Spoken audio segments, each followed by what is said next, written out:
How's it going, everybody? Just before I get into my Game of Thrones Season 7, Episode 3 review, I just want to let you guys know of this new app called Stardust. It's a great way to just interact and post some quick early reactions to movies, TV shows. I've been doing it there. You can follow me there if you want some early reactions of mine before I post my full review. Just some quick 3 to 30 second little thoughts on various movies or TV shows. Definitely go follow me there. Make sure you follow me first when you download the app. It's free. Definitely check it out. If you follow me first, it'll help me out. Get some cool things that I can hopefully help out to get some more reviews out earlier and quicker and all that jazz. So anyways, just be sure to check me out on Stardust. Now let's get into our Game of Thrones review. So this episode is titled The Queen's Justice. It's another great addition to the season. I mean, this could be my favorite of the season so far. It's really tough to tell. So many great, not necessarily action moments, but some great dialogue-heavy scenes, especially kicking off very at the beginning, where you get Tyrion greeting Jon down at the beaches of Dragonstone. They take away his ship, basically, and it's kind of like, hey, give me your weapons as well. I'll walk you up here. Then we see Melisandre and Varys have their little conversation, how she says she's going to go back to Volantis, and kind of hints that she knows she's going to be back here, though, to die. Same with Varys, she kind of hints at. So it's like she can see some things. She's seen things incorrectly before, so who knows if she's correct on this one or not. But then we get the moment we've all been waiting for. We get to see, finally, Daenerys Targaryen meet with Jon Snow. Finally.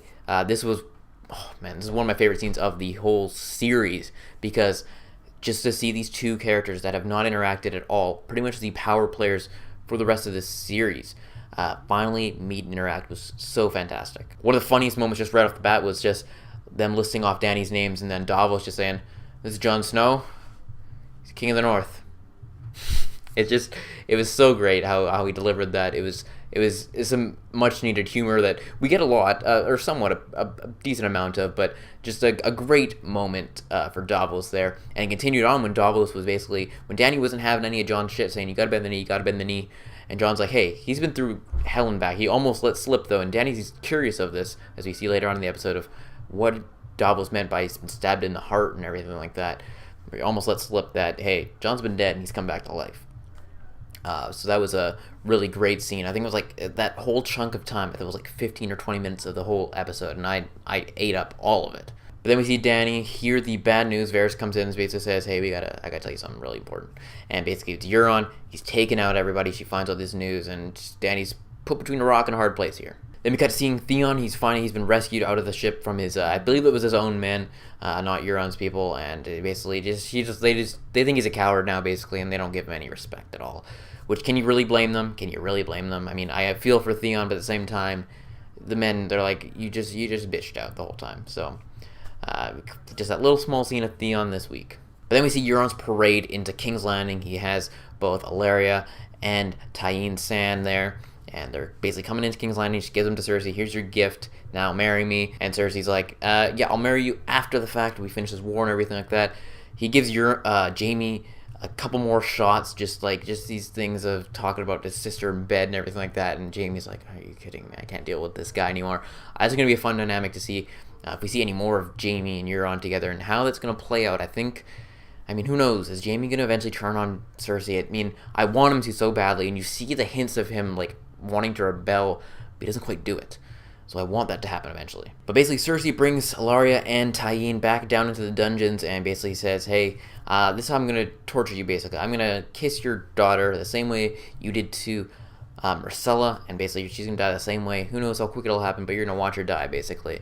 And a tough scene. I wasn't the biggest fan of Ellaria or anything like that, so I feel bad for her, but at the same time, they kind of had it coming to him.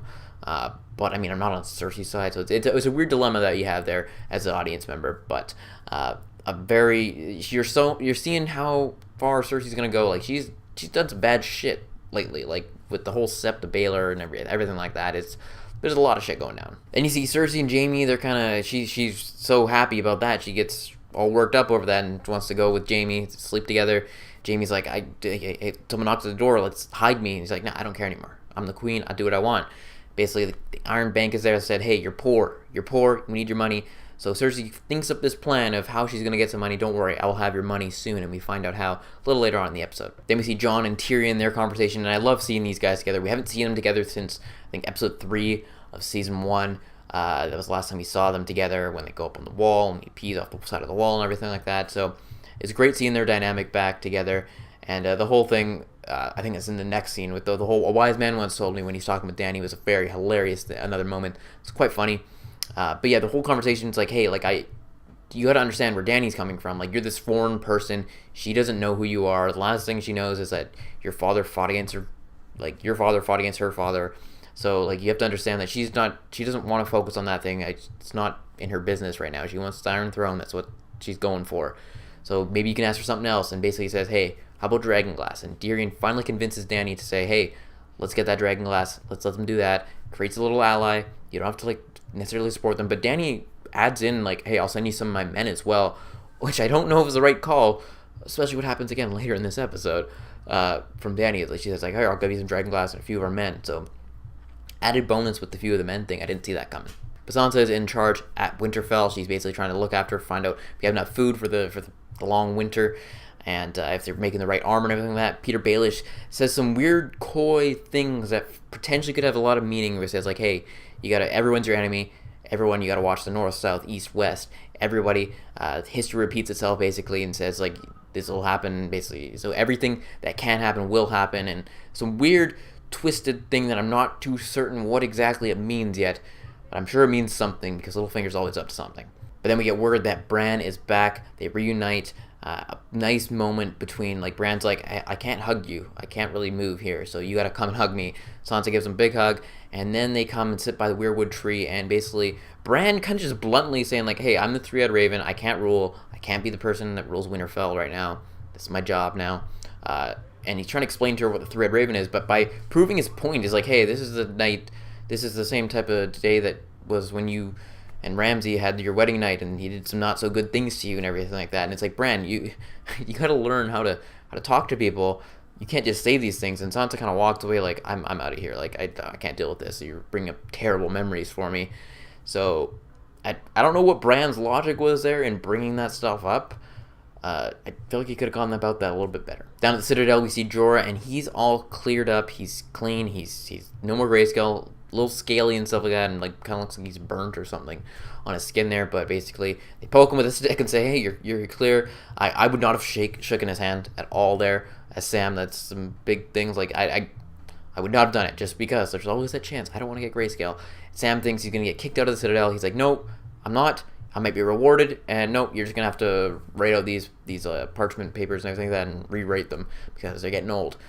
No reward for Sam. Can't catch a break there. Sam is just cleaning up shit one episode. He's taking off grayscale the next episode. And this one, he's just doing the boring business work at the Citadel. Then back at Dragonstone, Dany wants to ride on her dragons. She wants to find a way and just go on them. But it's like, that's too big of a risk. They could easily kill you. Maybe they'll not be able to kill the dragon so much. But Cersei's got her own plans for that. But so basically, but we got the Unsullied. They're going to Casterly Rock. They basically say it's going to be a hard-fought battle, but they'll be able to do it. They end up winning that little battle there at Casterly Rock, kind of told through montage type form with Tyrion explaining it, which I don't know if I love, but at the same time, I'm like, they're probably saving it for a bigger battle later on budget-wise, so they didn't want to show everything. Basically, Grey Worm, though, says, like, hey, there's not enough men here, like, where is everybody else? And he doesn't know, and he looks out at the sea, sees Euron ships there, he's somehow time-traveled from, or like, teleported from King's Landing to the opposite side of Westeros, to Casterly Rock. I don't know how they do this so quickly. Hopefully there's some sort of explanation on this. I mean, it just... Actually, I don't want an explanation because it would just be too confusing in how they're going to actually explain that.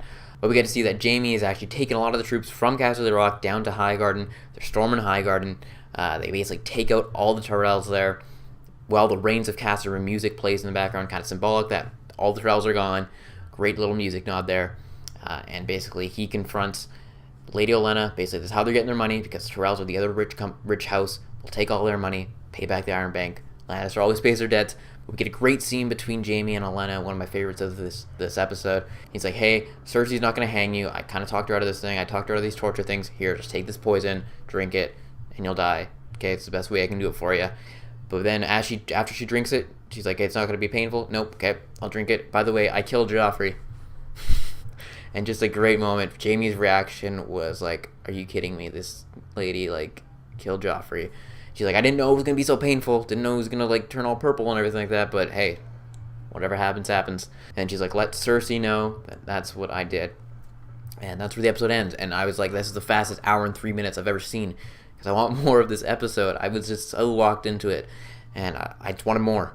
Game of Thrones, only 4 episodes left, and I can't wait to see what happens. My big question going into next week, though, is Tyrion. Is Dany going to continue to trust Tyrion? Because everything has gone wrong with Tyrion's plan. Basically, all their Greyjoy army, the Dornish army, they're gone. The Unsullied, a lot of them are gone now.